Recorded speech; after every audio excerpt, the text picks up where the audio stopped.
Hi, everybody. So today's Trinity Regathering podcast is with Lori Ferreira. You may remember her from during the recorded services, especially. She did a number of flute recordings with Elaine Shagnon, and she's on the contemporary worship team. She's usually playing flute, but she also sings. And she also participates with her family in a lot of the evensong and lessons and carols. So Lori is our next guest on the Trinity Regathering podcast. And I hope you enjoy our conversation. Here it is. Thanks. Okay. So hi, Lori. Hi. How are you? Okay, how are you? I'm good. So, why don't you go ahead and begin with a little bit of your background? Well, I am a wife, a mother of 3 grown children. I have 2 grandchildren. I am a musician, and right now I'm a stay-at-home wife and mother, so that I can be available to whomever needs me, babysit, take care of my mom or whatever. And when I did work outside the house, I was an administrative manager with a degree in secretarial science, which I don't even think is a thing anymore. Might not be, actually. Old school. Yeah, a little bit. But that's okay. Now I think you get frowned on if you call somebody a secretary, but it's administrative manager. I don't know, you do the same job, probably more than anybody realizes. I know Carol does. Oh, I know. So what brought you to Trinity? I was actually on an Emmaus weekend, and it was held at Trinity, and I just really felt good when I walked in the building. I was still at our old church, and we weren't really feeling fulfilled spiritually, really. So when things started to kind of get really boring and dull, I sent my sister over first, and we were trying to finish Rebecca and her confirmation classes. But after a while, it just got to be too much, and we're like, forget it. We're going over to Trinity too. So we popped on over and have loved it ever since. Yeah, it's not a far commute either. No. We both live in Windsor Locks. So do you have any recent God sightings? Actually, yes. The best one. I watched Rebecca through her physical pain, her mental trials, and her perseverance through this last year or so. She graduated from Northwestern Connecticut Community College with a degree in veterinary technology. Yay. And then, yes, and then we got to watch all our friends and church family and family come and celebrate her. And it was just such a joyous day. It was so great.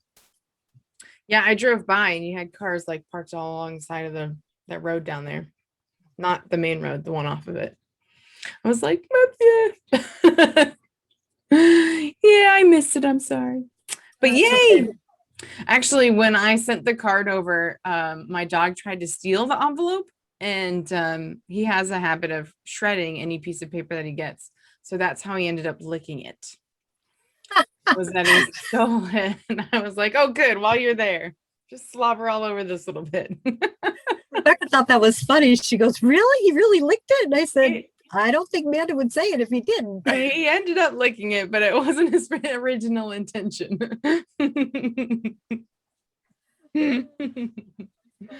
Well, that was a hot mess. What do you do for work now? You said that you're a stay-at-home mom, but that's never a just job. I guess you could say I'm the chief executive officer and chief financial officer of our family. So like whatever needs doing, phone calls, schedules, babysitting, you name it, I'm your girl. My sister takes care of my mom mostly, but when she can't, I try to fill in as best I can.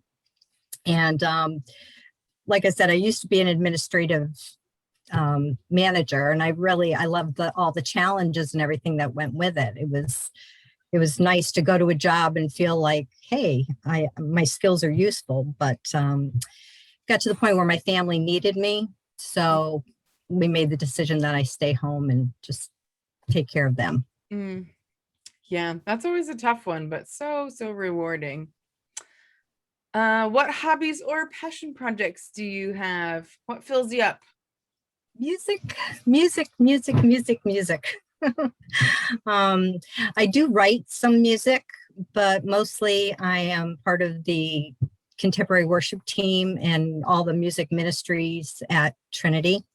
I also crochet. I've been making these little hearts that I send to the hospitals so that the pastoral care people can hand them out to the staff and to the patients there so that they feel like a little love and everything. And I love just spending time with my family. That's just precious time, especially since they're all grown. Mm-hmm. Do you have any of those little hearts, those little crochet things in your nearby? Maybe I can find one. Right here. Oh, yay! They're just, I don't know if you can see them or not, but they're here. I'll take it out. It'll be better. A little plastic. Oh, there you go. Yes, those are lovely. Yeah, so I just learned to make them, and I don't know. I think I started with Julie Mudge, and she goes, "These are great." And at Christmas time, she gave me this order for like 1,000 or something, and I'm like, "Yeah, I can do that. Because who's not busy at Christmas?"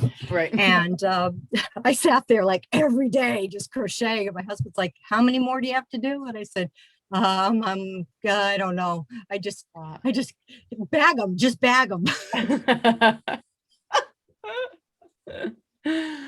Stop talking, keep working. just do it. I can do this. Oh, that's funny. So what other things do you do to help with mental or physical health? Mental illness is a big challenge in our family. I personally suffer with depression and anxiety, and I have since I was a teenager. So it's just something you manage through. Recently, I began taking medication again. I had done it before, but it made me crash and burn, and it was awful. And so I kind of hesitated about trying it again. But I really felt that I needed something in order to fix the brain chemistry. So I started doing that, and I have a whole bunch of coping skills that I use in order to get through my day when it's really, really dark. I do try to exercise. I have a stationary bicycle, so I get on that, and that's kind of fun because I can put it in front of the TV and kind of watch something useless. And I also do yoga. And my husband and I love to go kayaking, so we kayak. And I also try to meditate to try to quiet my busy mind, because when you have anxiety, your brain is like shooting all the time, and that's fun. Yeah. I mean, you could be laying in bed and you're like ready to go to sleep, and all of a sudden your brain's like, okay, who is that star that starred in, Shrek? And you're like, where did that come from? That's my brain. Yes. I mean, I've been meaning to ask you, do you take your dogs with you kayaking? Take Zodi, our black lab. He loves to be, he hates water, but he likes being in the kayak with me. He will just, I have a couple of different kind of kayaks. So when it's really, really hot, I have an open kayak, and he'll sit right kind of like at my feet. Yeah. And then I have one where there's like a compartment, and I'll just take that out, and that's a nice little place for him to curl up in. And sometimes his little tail will just be in the water as we paddle along, but he's really good about Those are my dogs.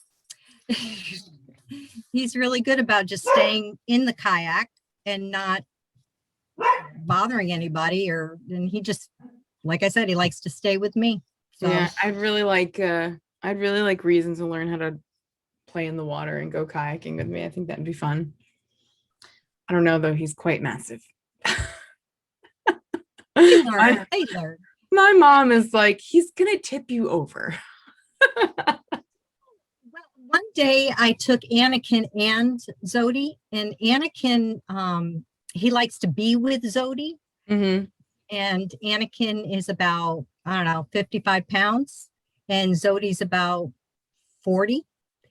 And Zodi knows to just be still, but Anakin got a little woo because there was a bird that went by. And, I'm like this, trying to keep my balance. And I'm like, I'm going in. I know I'm going in. But they settled down right away. But oh my gosh, that was a little frightening there for a minute. My husband's like, never again. Oh, it's a learning experience.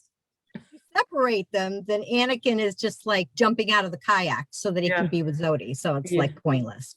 Yeah, that's funny. That's funny. I would really like for him to learn how to do it. I just think it would be so much fun to get him out in the water. But we're not there yet. We have to get through some training first. Try the pool first. We have a pool if you want to come over and try that. Oh, okay, that's a deal. Do that. Is there anything that you would like to be better at? Yeah. I'd really like to improve my songwriting skills. I've been writing Christian music, and I'm definitely no Toby Mac or Lauren Daigle or anything like that, but I enjoyed writing praise music.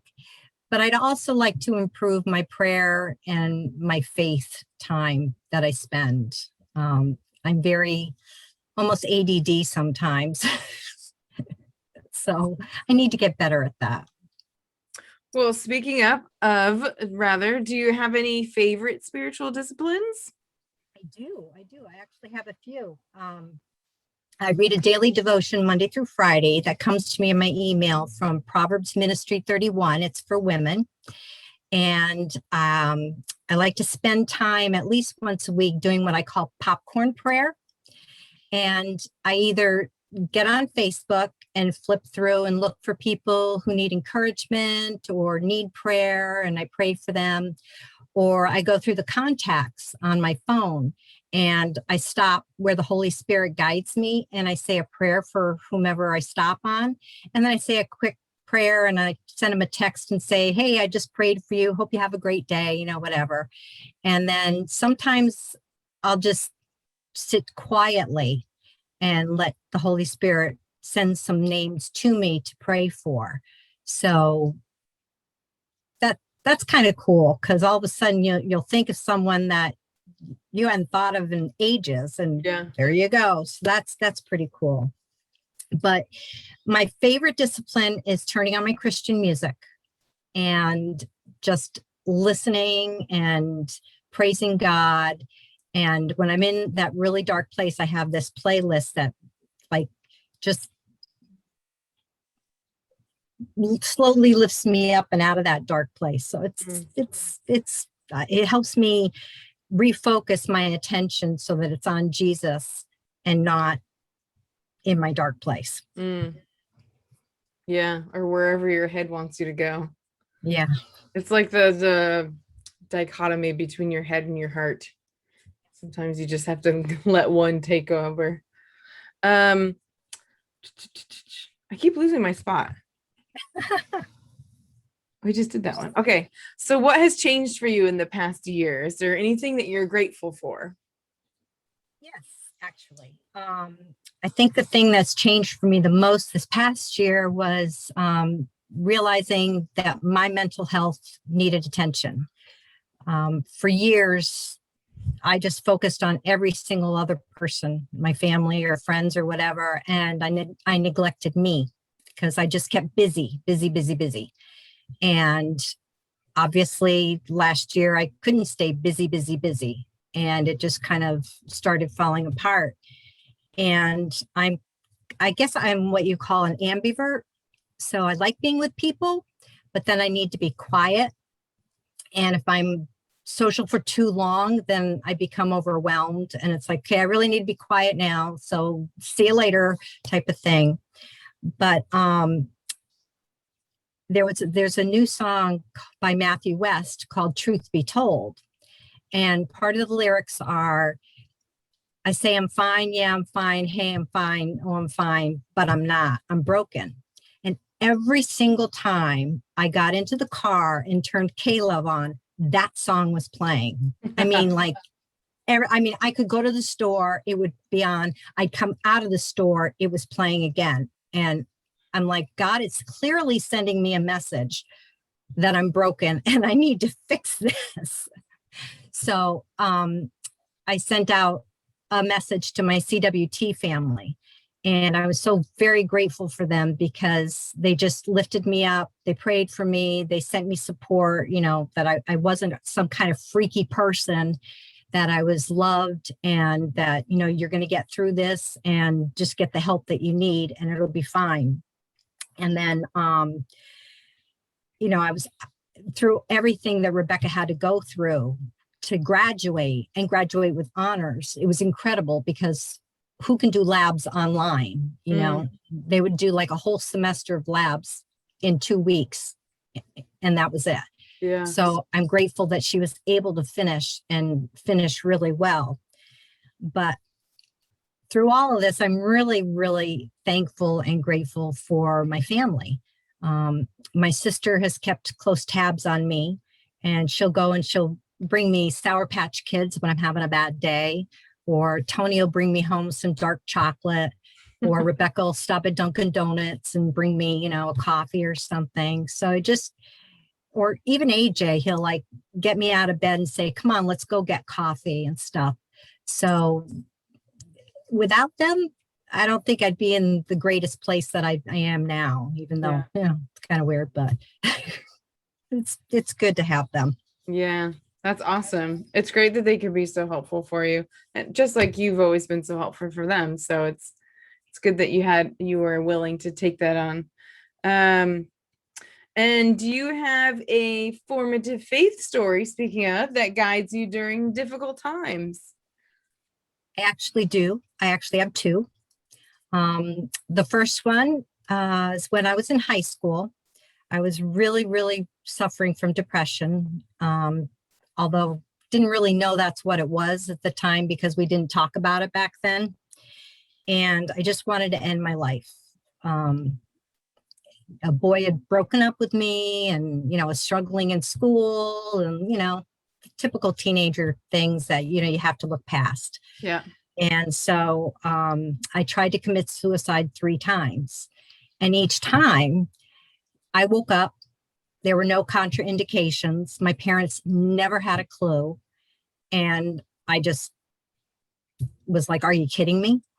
So the third time, I just sat on my bedroom floor crying and sobbing and crying out to God, like, why don't you want me? Why can't I go to heaven? I don't want to be here anymore. Just why?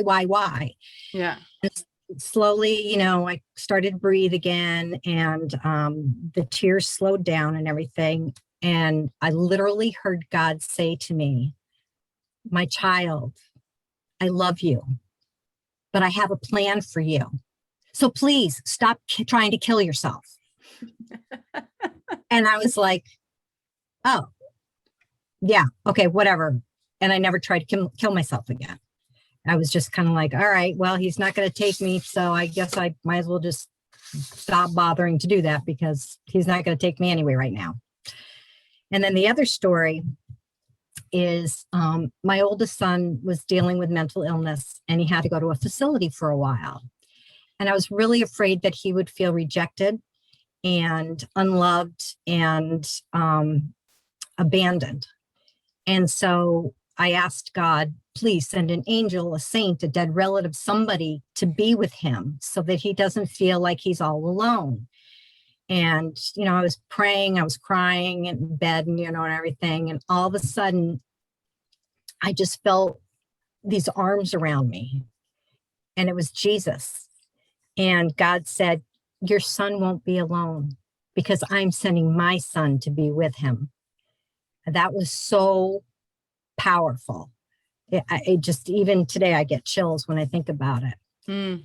And so anytime I get in that dark place, I remember these things, and that I'm not alone in my storms, and that Jesus is walking with me.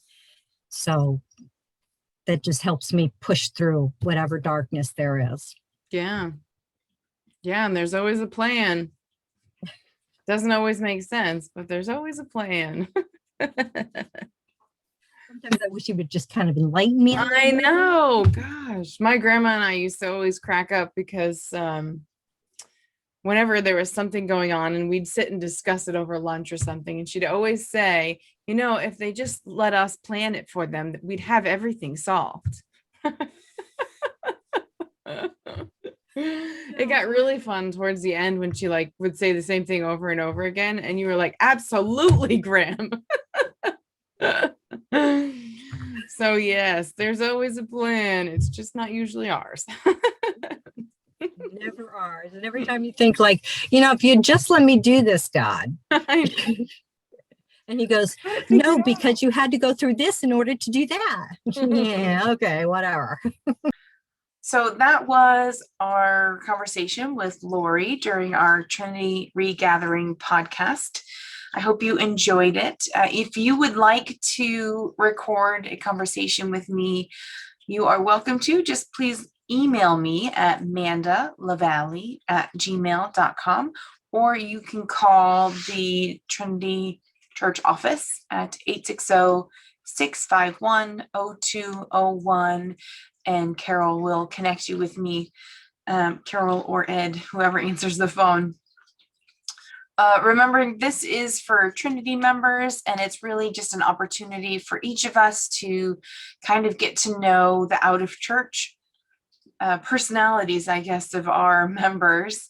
It's a great way to kind of express who you are outside of church, and it's really important that we see each other as more than just people in a pew. We are a Trinity community, and that's why Trinity is Regathering.